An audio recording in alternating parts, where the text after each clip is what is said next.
In 1992, the Beach Boys released Summer in Paradise. Be afraid. Be very afraid.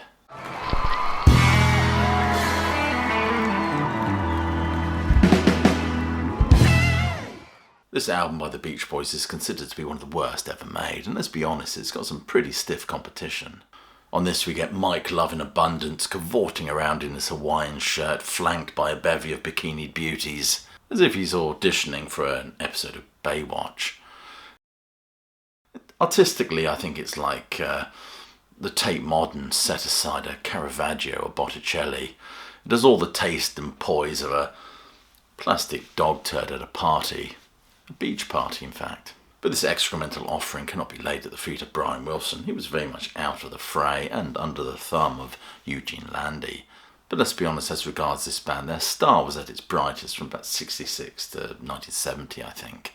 They made some pretty good records in the 70s with fair to middling success.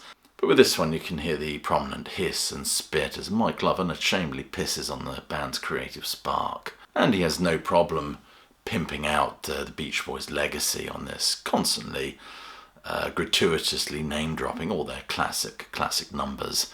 In terms of this album, I wish it had a bit more fun, burying the fucker under 6 feet of sand. Well, I finally got to give this another listen, and I'm not a happy bunny.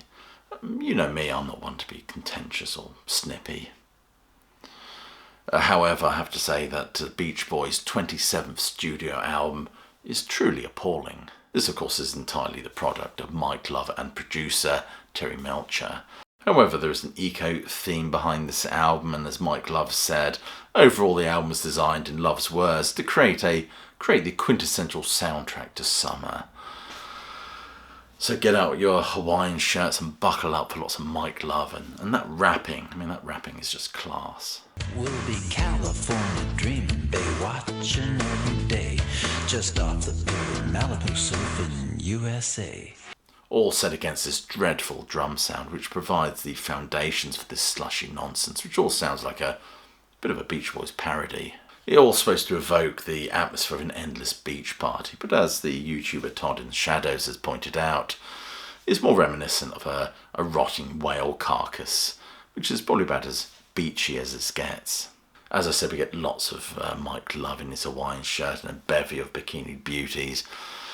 Mike Love demonstrating that he understands the meaning of artistic integrity.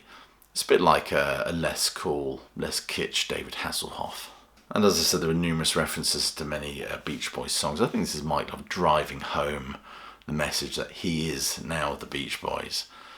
I mean, granted, he co-wrote a lot of the classic songs in the 60s. Credit where credit's due. I'm picking up good vibrations.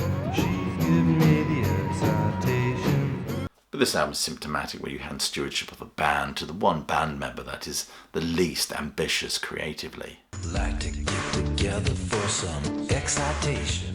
Mike Love on this album looks to exploit old tropes and reference former glories. It all seems to wrap round Mike Love's sort of petty dickery, really. But this is a festering turd of an album. Interestingly, Al Jardine was sacked during the making of this album. Why he was there in the first place, I don't know. But he was rehired, I think, perhaps to give this album some, kudos. Like to get together for some excitation. So let's talk about the songs on this album. The first one is the Hot Fun in the Summertime. It's actually a Sly and the Family Stone cover. What a great song just to take a huge dump upon. Summer days, oh summer days. Hot fun in the summertime. Hot fun. It's horrible drum sound supporting heavily processed vocals. It sounds a bit like the worst of the 80s in terms of its production and sound. It is punctuated by some stabbing sax. I quite like the sax sound on this. It's one redeeming feature, I think. It has to be said that the 80s did very well for a lot of 60s artists who kind of reinvented themselves before we tossed all that shit out in exchange for smelly cardigans and tortured teen spirit. And it has to be said, the production on this album is dreadful. All the warmth is just sucked out of it. Anyway, Surfin'. Surfin' is a criminal reworking of a classic Beach Boys number. Not a particularly strong Beach Boys number to begin with, but overall with the sound and the presentation of this song, including the vocals, they should be had for a gross act of vandalism. The original is a fairly primitive number, but on this one they've made it sound like the theme tune to Night Ride or I'm Too Sexy for My Shirt. Hawaiian shirt, that is. Summer of Love has one reaching for a bucket as you listen to this. Lyrics like, we'll all be California dreaming, bay watching every day off the coast of Malibu, surfing USA. And it doesn't get much better than this, honestly. With Mike Love singing, I want to take you on a love vacation. Why don't you let me take you on a love vacation? Yeah. Well, you know, I'm kind of up for being taken down to Paradise City where the grass is green and the girls are pretty, or even drifting along that dark desert highway where the warm smell of colitas rises up through the air. But a love vacation with Mike Love, I should Coco. Island Fever has some nice vocal lines, but it's just over-processed. Still Surfing is just elevator music. Slow Summer Dancing feels like a Weird Al Yankovic piss take of a Commodores number. Strange Things Happening, I kind of like the start of this one. It's quite pleasant. Apart from the drum sound, which sounds like somebody taking shots at them. Probably Eugene Landy and Brian Wilson, I suspect. Also, I think there's some quite nice guitar bits in here as well. Remember Walking in the Sand, which is a gorgeous Shangri-La's number. What the Beach Boys have done with this is they've turned it into something that wouldn't be out of place on a Sunset Strip titty bar. He went away, crossed the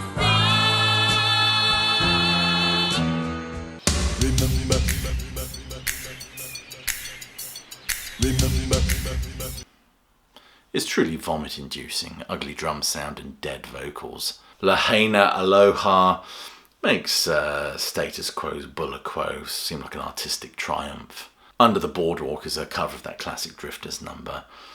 And the Beach Boys have got to be applauded here because they've managed to strip it of its melody and charm and presented it to us kind of karaoke style. Summer in Paradise has some nice acoustic guitar at the start. Might not be too bad a number if they could kind of remix it and de-80-fy it maybe. Lots of Beach Boys references in it though, which is a bit tiring. Forever sounds like a Bryan Adams power ballad. Some nice guitar bit at the start, and the start of sort of Mott the Hoople before it descends into a load of oohs and syrupy ahs to become almost nauseating. This is a Beach Boys cover. The original song was sung by Dennis Wilson.